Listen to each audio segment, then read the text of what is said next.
on, guys? So what's going on, guys? Welcome back to another vehicle analysis. Now, this is going to be a little different. We're going to be talking about the vehicles for Tabletop Racing World Tour. Now, I don't know why I did just do the first game first, but since this is short, I might as well just combine the two. So, here we go. Let's get right in. So, first, our first car of the day is this is Volcano JB9, which is an Aston Martin V12 Vantage S, according to the Internet Game Car Database. There's its appearance right there. Now, let's hear it. Don't be misled by the elegant and sophisticated curves. The Volcano is both brawn and beauty, with tons of grip, plenty of power, and looks to die for. This is a racer to be proud of, and its driftability is poor because it's a race car with a lot of grip. So yeah, it's a supercar right there. So yeah, that's what that is. And the next car is the BMW 202. No, that's a BMW CSL, I think. And it's called the Rally's Cool 72. I think it is a BMW 2002. So it says, this classic rally car is a legend of the tabletop racing world. Great fun to drive, but watch out for that late braking understeer. So its driftability is fantastic. So if it has understeer, how's it a good drift? I don't know. Wouldn't that be oversteer? But who knows? So the next car is the Bugatti Carb Injection, which is a Bugatti Veyron. Now it says ultra fast and pleased to the floor. The Bugatti Carb Injection is a true hypercar. Be careful though. You'll have to be good at the brakes, the most of it to use most of it. Confront or to such. So the driftability is average, and the rally school was fantastic. The 1969 Dodge Charger, which is in this name, is called the Brawler PR. And it says, this cool classic American muscle car has power, looks, and resilience in a close fight. It could be a little tricky to master at first drive, but a hint of understeer. That's because it's a muscle car, rear-wheel drive, older muscle car, and driftability is good. Now, 1991 ERA Mini Turbo. Now, this thing. Okay, ERA Mini. What's that? Oh, that. Which is this thing, the Scooper Turbo, it's called ERA Mini Turbo. I just showed you guys that. So the Scooper, the lightweight, speedy with a nippy handling. The Scooper Turbo is a true cult classic and a lot of fun to drive. And its driftability is average. Right. Yeah, mini cars are 15 Ferrari 488 GTB. It says the Foxery.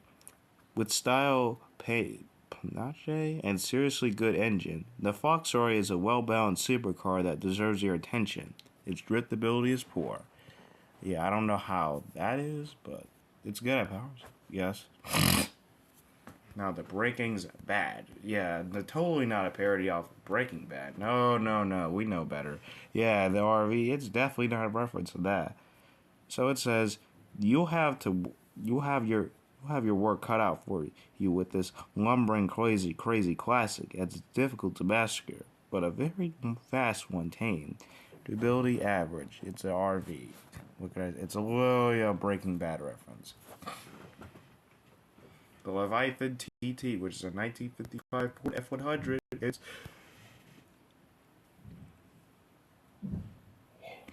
a little slow off the line, but quick once it gets going. It's a solid, stable racer with a long and successful pedigree. Driftability poor because it's a big truck. I don't know how RV is better at drifting than an old pickup truck, but here we go. And I think this car, you know what this is. I think everybody knows what. I think almost everybody here knows what this is. The Hooligan, which is the Ford Mustang Unicorn RTR. So it says a beastly modern classic which truly lives up to its name. Rough, ready, and great to through the corners, slide through the corners. This is set to the legend of the TTR world. Driftability, very good. Next car, the Trademaster CO2, which is a Land Rover Range Rover Sport from the 2012 era. So, Feeling powerful, rugged with a ton of grip. This role, eco disaster to a it's very much at home on the racetrack, up a mountain or on the school run. Driftability poor. Yeah, it's parity because there's a V8 engine. Range Rovers do have V8 engines, and yeah, they are eco disaster. Oh my goodness. So now is the McLaren P1 GTR, which is now called the Mechanical P16 in this game, and now it says this is really a handful, and you'll need to need all your racing skills to get the most out of it. When kept under firm control, this is one of the fastest cars out there. Driftability good. It's because it's McLaren P1 and they're crazy.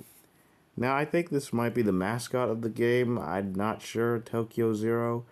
Yeah, there's a lot of comments right there.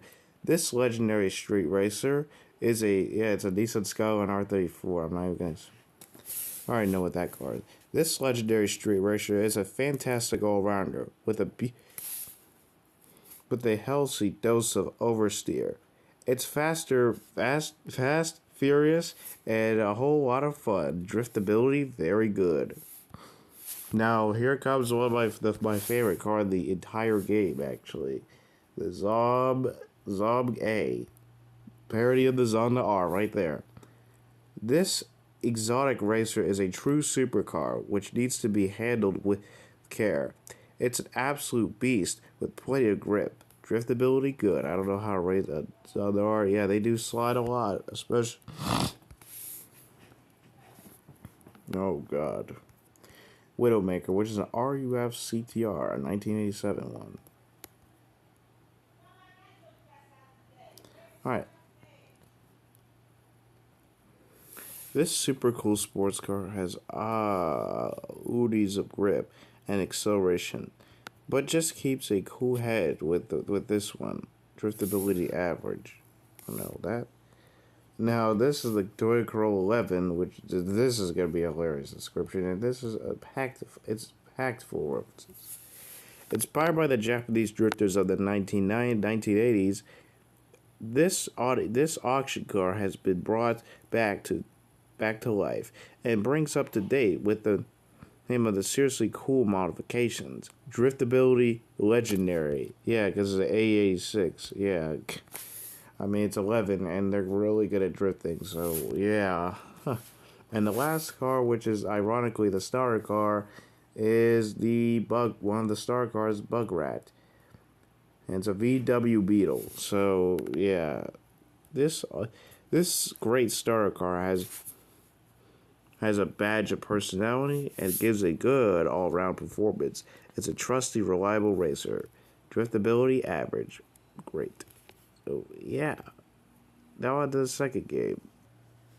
Actually, I meant to ironically say the first game, but here's Rally's Cool 71, which is the same car for here, but this is what it looked like before, and it's 71, I guess, because the page up there, it is right there. Yeah, so you actually know what it looks like. There's the Bugatti carb injection, like I said, but it actually looks like a traditional Bugatti instead of like a cartoony Bugatti, a traditional Bugatti. But here it is. So it's kind of funny, and its model is really skinny in game for some reason. I don't know why, but it is. And here is Pantera GT, which is a 2010 Chevy Camaro SS, and this car is perfect. It's the mascot of the game, yeah. Of the free version, not the other version, like just the updated version, I guess. But here it is.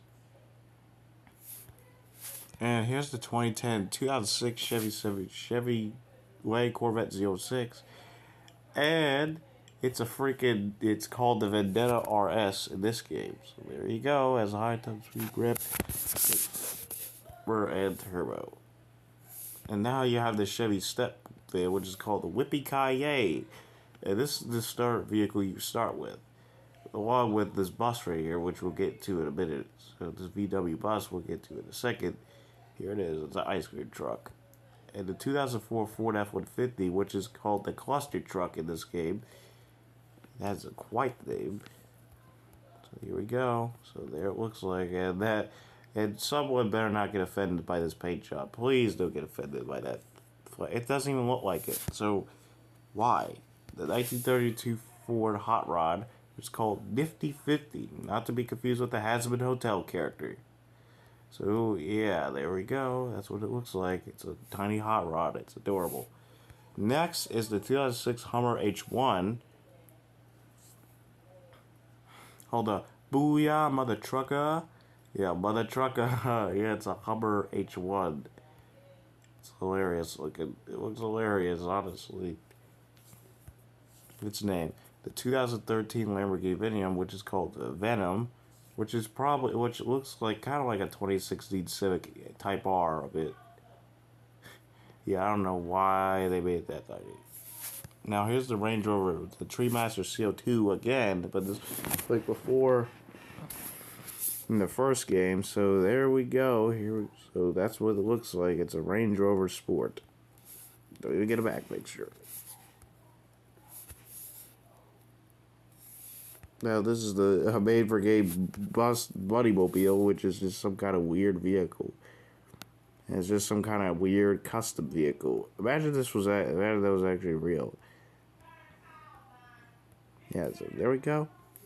And this is the McLaren F1 from 1996. And it's so tiny. And look how small its model is. Like some of these models, the models in these games look kind of hilarious, honestly. So there we go. The Nissan Skyline GT, which was Tokyo Zero again. What it looked like in the first game. I don't know why I did this second and then the other one first, but yeah, it's a Skyline 34. Yep, there it goes. It's the number one car you can only use a drift vents in this game, so that's funny. Here's the Oscar Mayer Wienermobile, which was very unexpected, but here it is. That's what it looks like. It's a hot dog van. Hot dogs for sale. And this is the Bug Rat once again. And now it's called the Bug Rat, not just Bug Rat this time. So that's what it looks like right here. It's a rusty old Volkswagen Beetle that's been sitting in the garage all day. Yeah, that's what it looks like. And there's the Volkswagen there's the Volkswagen Bus, like I said earlier, and another story car you'd start off with. So yeah, there it is right there. There's a Willys Jeep, MB Jeep. They call it the Name Gang 4x4. So yeah, there it is right there. Oh, and the van's name is called Happy Birthday. That's funny. And the Oscar Mayer Wienermobile is called Hot Diggity Dog. And the 1996 McLaren F1 GT is called Maserati P1. So yeah, there we go, everybody. That's every vehicle. All right, guys. Good night.